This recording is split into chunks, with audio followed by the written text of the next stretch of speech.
Hi, everybody. I'm Amy, And this is Audrea. and this is The Right Crowd. So grab a cup of coffee. Or a cup of tea. And by the way, I'm always going to have probably the same cups. I think I have two. Maybe I have three. Always the same. Maybe a little something on the rocks, and let's get started. So yes, this is actually water this time. I am doing the 75 hard challenge with some people here locally, and it requires a lot of water. So I'm those if you heard that noise in the background, that was my ice maker dropping ice. But this has to get filled a couple times a day so I can get all my waters in. Cool beans. Is that a 32 ouncer? No, it's like 18. Oh, okay. But it keeps the ice like ice, and it fits in the cup holder in my car. It's a pretty color. Thank you. All right, so we are back with the 12-week year. Ta-da! And we are in chapter 5. And for those of you who were not here last week, Amy did a deep dive into time blocking. Took us. Sorry. No, it was awesome. It was awesome. So we've gone through the intro to the book, chapters 1 through 4, and now we're on to chapter 5 of the book, which is I don't have my chapter 5 on. What is creating your model week? I lost my little slip tab. All right, creating your model week. All right. I really like this chapter. I've tried this over and over again. We talked about the time block. I'm sorry. Every or is stopping me because I'm also in Toastmasters, and you get dinged for every or So I usually try not to think about that, but I was thinking. Do you want me to go ding every time you say it? Please don't. That's all the people would hear is ding, ding, ding. At least I don't have to pay money for everyone on this video. All right. So time blocking. I have tried it a few times to do it. And I see a lot of value in time blocking. But for those of us who work a 40-hour week, there's a whole block of time that is just, I will be working. However, once I break that down inside my work week or inside my other career, and break it down into, this is the time I will do my emails. This is the time I will write my project reports. This is the time I will do my scheduling. Once I had done that, I was so much more productive at work.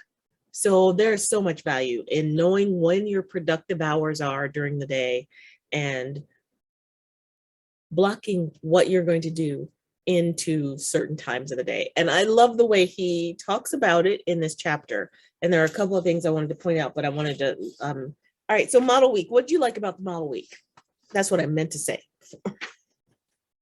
So for me, the model week is kind of what I discussed in the last video about time blocking, because knowing when you're going to do something and how much time you've allotted yourself to do it, to me, helps you stay on task more easily. It's following it, that it's the follow through, right? Yeah. So you can do all the things and you can write all the things down, but if you don't actually do the things, there's no point. So making sure that whatever you set up is what's going to work for you, because if it's not going to work for you, then you won't do it. Right. So don't make it what you think someone else expects it to be, or what you think someone else is doing and you want to, keep up with them. It needs to be what works for you and your time, and what time you have available. And just because you have 3 hours, that's not going to be 3 hours of writing. That's going to be 10 minutes of getting ready. It's going to be another 10 minutes of getting a beverage and getting all your things together and oh wait, there's an email I forgot I needed to send, and let me look and see what I did yesterday so I know what I'm supposed to be doing today, and oh look, half an hour's already passed. So make sure that you're putting in that buffer time too, that it's not, because I was actually thinking about this while I was reading. I think it was more towards the end of the book where I know I've got some stuff coming up where I'm going to be busy all day. And then literally I have a 3-hour block in the middle and then all night. And I was like, cool, I'll write for 3 hours. And then it dawned on me, no, I won't, because I have emails, I'll have phone calls, I'll have other things to get done. So then I really am only going to have 2 hours, because I'm not going to write up until it's time to do the next thing. I have to have time to break it down, put it away, get ready for the next thing. So make sure that you are also blocking in time to get ready and then to get ready again for whatever comes next. That you're not just, I've got all that time. Well, it's not all writing time. You've got other things you have to get done too. Yeah. And I like that take on it, the being realistic with your time. Because he talks about your strategic blocks. He talks about those buffer blocks, the way you talked about them, the breakout blocks, and what it will take to recharge your batteries and how important it is to do that, especially when you're writing. Because I don't know about you guys, when I try writing after a day of hard work where I was thinking and being strategic all day, and by the time I get to the computer, I have nothing left. Yep. So just being realistic about when you will write, what your writing sessions are going to consist of, when they're going to be. I highlighted on page 79, your writing session should be long enough to allow you to get into your creative flow, just like you mentioned. So there, you need to have time to get into that flow. And we mentioned before in the last video about the 50 minutes and the how productive you can be in those time blocks, which is why I like Pomodoro. Pomodoro has 25-minute blocks, and you have a 5-minute break in between, and you can find writing sprints that are Pomodoro based. And if you like a little bit longer, like a 45-minute, or there's some 50-minute sprints. I was struggling with the 50-minute sprints because I couldn't, for that whole 50 minutes, unless I was in the zone or in the flow of a really good scene, even when I would still, my brain would take a break. And so I would wander off and do something else, and then lose the flow of the whole sprint. But then I figured out I could break that 50-minute sprint up into a 25-minute and then something else. And you can also get, for those of you who are into gadgets, there's actually Pomodoro timers you can get on Amazon. They're not cheap. And because I've looked into them, they're not cheap. But they, I know writers that use them and swear by them. So if you like gadgets and you need something more than just a timer on your phone, look into getting a Pomodoro timer. And I'll write that down to put a link in the bottom. Cool beans. Yeah, don't forget to check our links. And if you like these videos, please share them with other people. We want to have more subscribers on our channel. We have a goal of getting more subscribers this year. All right, so then this next section, scheduling your strategic blocks. Now remember, your strategic blocks are when you are going to write and how you're going to block off that time. I really like number 5 here. I highlighted a lot of this section. Oh, I also have a big sticky in here because I really liked how he talked about A and B time. So your A time, the concept, he says, you've probably heard of A time and B time. It's the time that when you have enough juice. A time is the time you have enough juice to tackle the tough tasks. That's your A time. It's your prime time. And then there are other times when we just don't. You don't have enough gas in the tank, or enough. You're not firing on all cylinders, but you're there. You're ready. You can work, but you don't have a lot of brain energy. That's your B time. And you mean after 10 o'clock?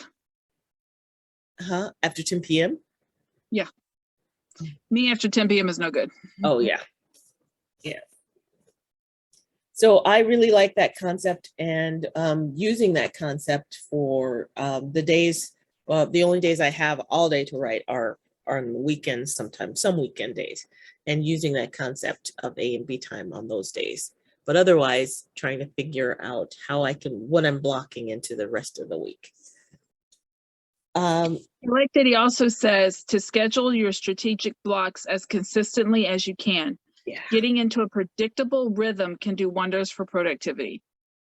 Like how many, that's so basic, but yet like it's so true. When you know, okay, every Tuesday at 10 a.m. I'm doing this. Like it leaves the guesswork out, it leaves the stress out. You don't worry about it all week because you know Tuesday at 10 a.m. you're going to do that one thing. So I like that he points that out, that trying to make it more of a habit of what you do every week. And if it's every other week, that's fine too. But if it's something you know you're going to have to do every week, try to find a time that you can stick to the same thing at that time every week. Because then it takes less brain power to get your brain there because your brain's already ready. It knows it's coming up. Which is such a, I mean, like you said, it's so simple. It's like, but once you start to employ these simple things, it frees your brain up to just do more, better writing. So just do it instead of saying, oh, that's so simple. Instead of reading the book and go, oh, that's so basic. Are you basically doing it though? So, and speaking of other basic concepts, which I had not even thought about, and these are the things that come up, how to handle schedule changes on the fly, because we're all going to have them. We know we have them. We know things come up, and we always think in our brains that we have to accommodate things like that, but you don't plan to accommodate things like that. You know, things are going to come up. You may build things into your long range schedule. That's why we have that 12-year or 12-month year previously to get things done. That allotted for lots of stuff to come up, and lots of stuff did come up, and we wound up getting to the end of the year and not getting stuff done. But this way, you plan for things to happen during your actual week so that you can have a more productive week, which is, I love the concept. And again, I put on the next page, the time blocking star here. This is where he talks about creating your model week. He has a little schedule down there at the bottom, and talks about how to plot in your strategic and your writing blocks and your buffer blocks. Anything else on chapter 5? On page 86, he says two things I want to point out. One is if you don't control your time allocation, you don't control your results. Oh, wow. That one I feel a little called out on. And then if you aren't living the life you want, do something about it. Wow. Yeah. Don't just keep sitting on the couch eating bonbons, complaining that you're fat. Like, at least put the bonbons away. You know what I mean? Like, do something about it. Like, there's a first step to everything. I used to, I don't anymore. I used to want to run a marathon. Well, sitting in my living room every day saying, man, it'll be so nice to be able to run the Disney princess half marathon, whatever it is, and then run the Goofy. That'll be so cool. But then never like training for it. Like, it's not magically going to happen. It's the same thing with your writing. The words aren't magically going to get on the paper. The outlining isn't magically going to happen. You got to do something about it. We both can't say we want to be New York Times bestsellers if we aren't doing anything to get there. That's true. So I know bonbons are always the thing I say. I always say my goal is to become a world famous author and voiceover actor. So Randy can sit at home and eat bonbons if he wants to. Bonbons are delicious. Okay. They are quite. Let's move on to the weekly writing group. That's chapter 6. Which a weekly writing group is the whole reason we're together. That's true. We met with Stop Writing Alone, Happy Campers, which is part of Stop Writing Alone podcast. And I can say that it is the sole reason that I did the 3-day novel. Yeah. That I finally, after I don't even know how many years, I finally won Nano that same year. It's the reason I like for all the things. And guess what I haven't done since I stopped going to that writing group? What haven't you done? I haven't written. That's pretty telling, isn't it? I mean, I've done a little bit, but there's no consistency going on that you would get from a writing group, because it's not just a writing group, it's the accountability that the writing group brings. Yes. Yeah. You're meeting with a group of people, and every week you could come in every week and be like, yeah, I didn't get it done again. I didn't get it done again. Yeah, no, I didn't get it done again. Eventually, someone in the group is going to tell you to put on your big girl panties and get the work done. Mm-hmm. But if you're not actually meeting in a group and you don't, okay, let me back up for 2 seconds. You can be in a group and then you can be in a group. Right. So you can be a member of a group and not participate, in which case you're not really doing anything. No one's really going to call you out because you haven't really put any skin in the game, and you have no right to call anybody out either. You haven't really done anything. You're just there. Now, if you decide to be in the group, you're contributing, you are doing your part, you are not coming up with excuses as to why things didn't get done, or if something doesn't get done, you've given yourself some consequence for it, and you give people in the group permission to call you out. Right. That's what he's talking about. He's not talking about a group of people that just get together and you listen to everybody else and you contribute nothing. Right. He's talking about getting together and contributing and being a part of a community and giving each other permission to tell each other to put your big girl panties on and get it done. That's what he's talking about in this chapter.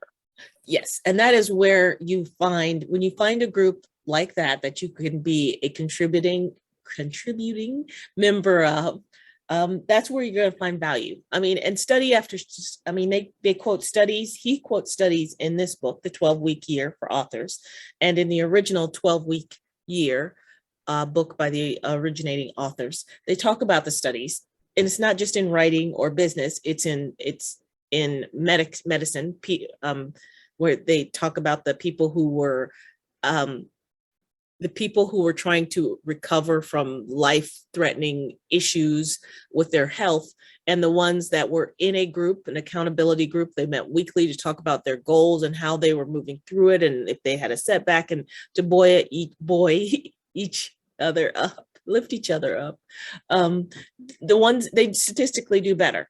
So being in an accountability group, if you are actually, just like Amy said, in the group and contributing and find it motivating, that is going to benefit your writing. Yep, absolutely. Now he also then goes into 5 steps to creating the perfect writing group. So if you don't have a writing group that you know of, and hopefully some of you followed the links that we posted in our interview with Nicole, and that you are currently part of this session of Happy Campers, because it's currently in session by the time this video comes out. Hopefully some of you have done that and you can like experience what we're talking about firsthand.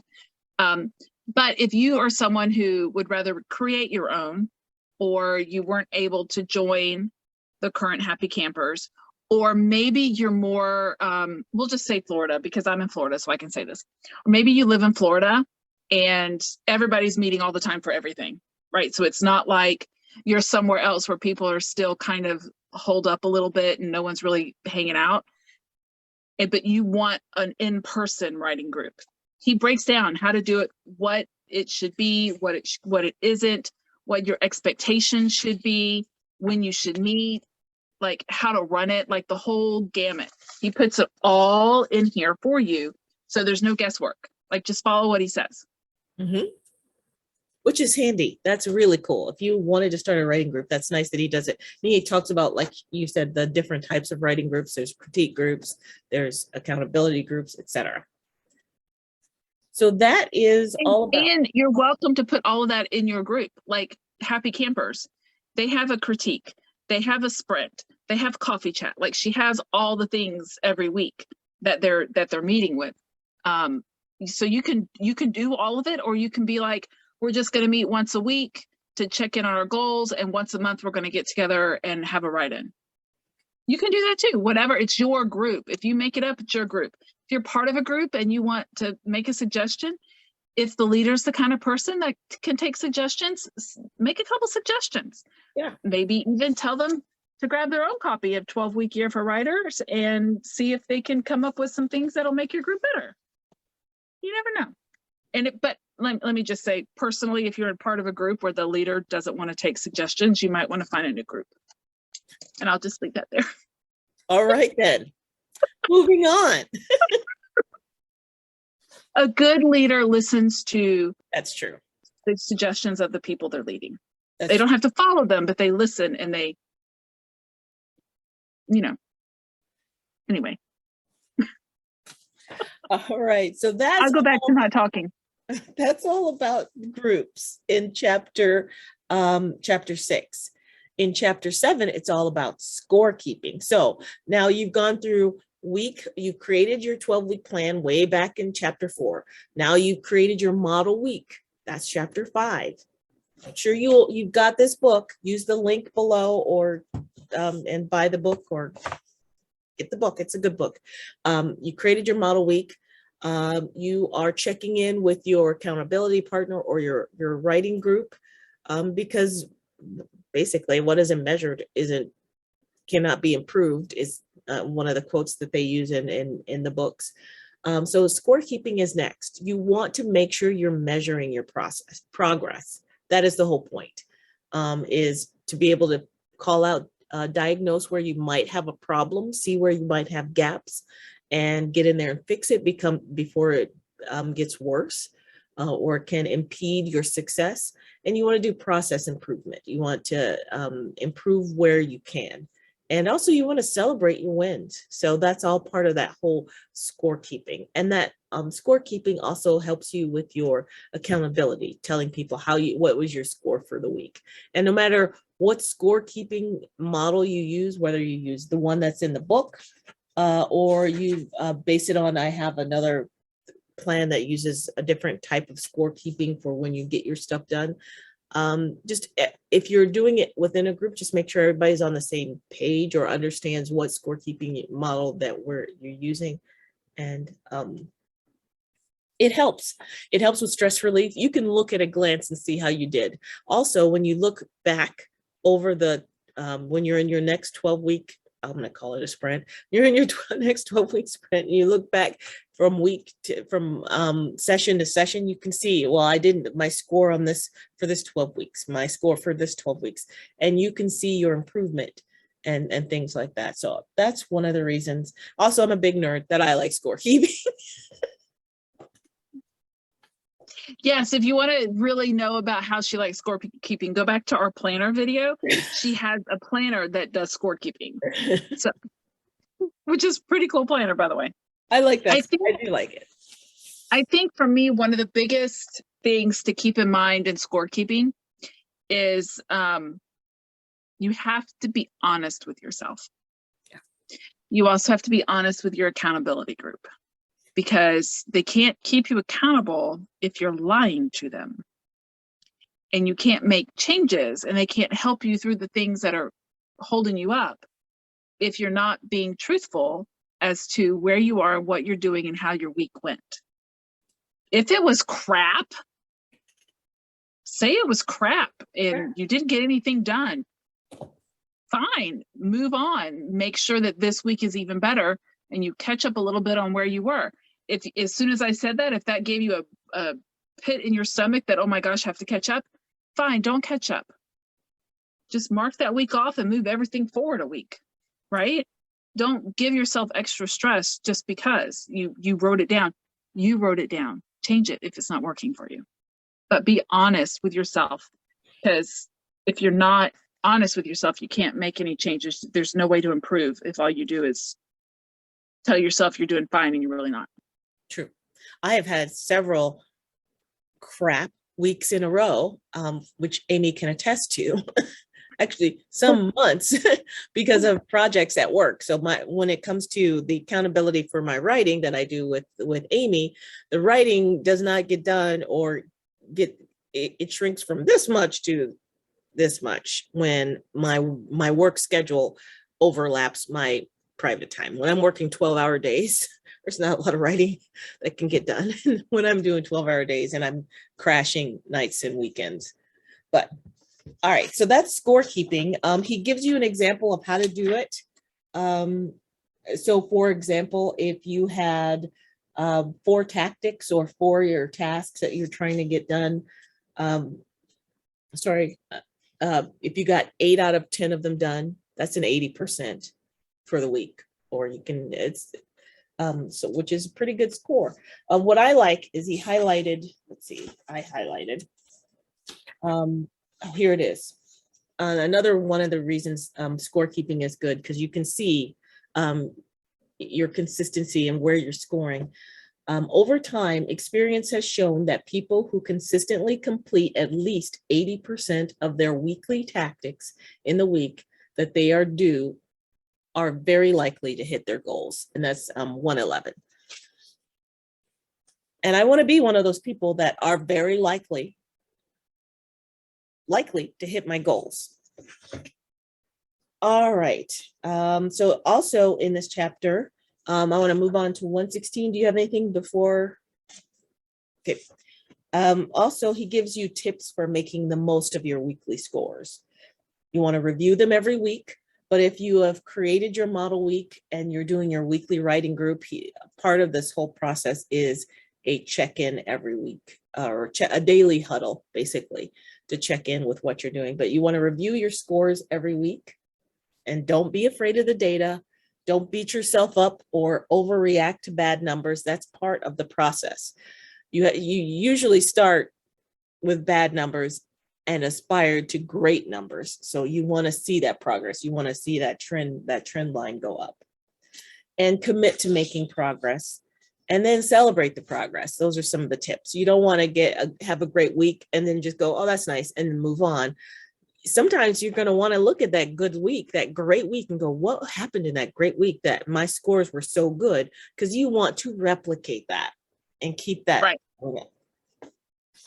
And that brings us, speaking of replicating the good stuff, to the weekly execution routine, which is chapter 7. Amy? Research makes abundantly clear that following a weekly routine is essential for developing consistency in your writing. How was that? That was awesome. That was awesome. But it goes back to what we were saying before. Consistency, your brain's already there. Your brain already knows today's Tuesday, we do this on Tuesdays. Today's Thursday, we do this after work on Thursdays. Like making it so that it's less stressful for you and you're not going, wait, what was I supposed to do today? Oh, that's right. It's Tuesday. This is what I do on Tuesdays. I like that the first thing he says to do is to review your previous week. Like, how did you do before? Then you're going to look at your next week. Like, did last week work for you? Is there something you need to change, or are we keeping it the same? And he says, only add new tactics if they are critical to achieving one of your 12-week goals. And if a new tactic will recur week to week, add it directly to your 12-week plan. So if it's something that is going to be a consistent thing in your schedule, it should be part of your 12-week plan. Mm-hmm. But I know me, I don't know you do this or not, but I have a tendency to be like, oh, I need to do this, this, this, this, this, and this, and this. And I never take anything off the other list.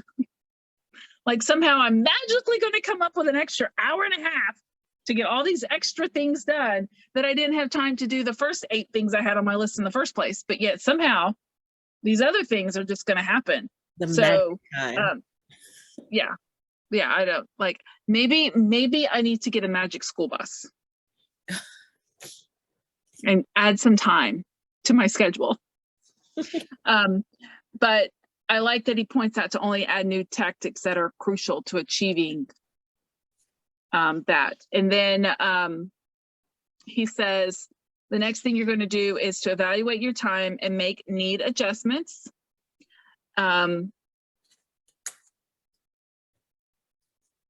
Make sure that, say you do have a pretty consistent week, but say like Audrea, like last week, her schedule for work was crazy. So her schedule had to change, right? So just because she has consistent things that she does every week, some weeks that's not going to happen. Give yourself some leeway there when your normal week changes, and make sure that the tactics you have for that week or your time blocks you have for that week fit for the week that you're in. And then do the daily huddle, which she already talked about, and make sure that you go to your weekly writing group. Anything else? Do you want to add to that? That is right. Those are all excellent things to do. I will say that I added the daily huddle. I did not have in my schedule, but previous to reading the 12-week year in this version, I was doing a weekly Monday morning look out at the week. And then on Friday, I had put on my schedule at 8 a.m. a review and plan for the next week. And then on Monday, I was supposed to verify that was going to work and do scheduling. Monday was additional scheduling. I didn't always get to those time blocks, but when I did, I do consistently get to them now. Because when I do that plan for the next week, I always have a much better week. And this is me. I should have, if I had been scoring my weeks all of this time before now, I would be able to tell you that the percentage of the weeks that were better were because I had done that weekly review and the planning sessions as well. So it's certainly worth spending the time on this chapter 8, the weekly execution routine. So what I have done for a very long time, and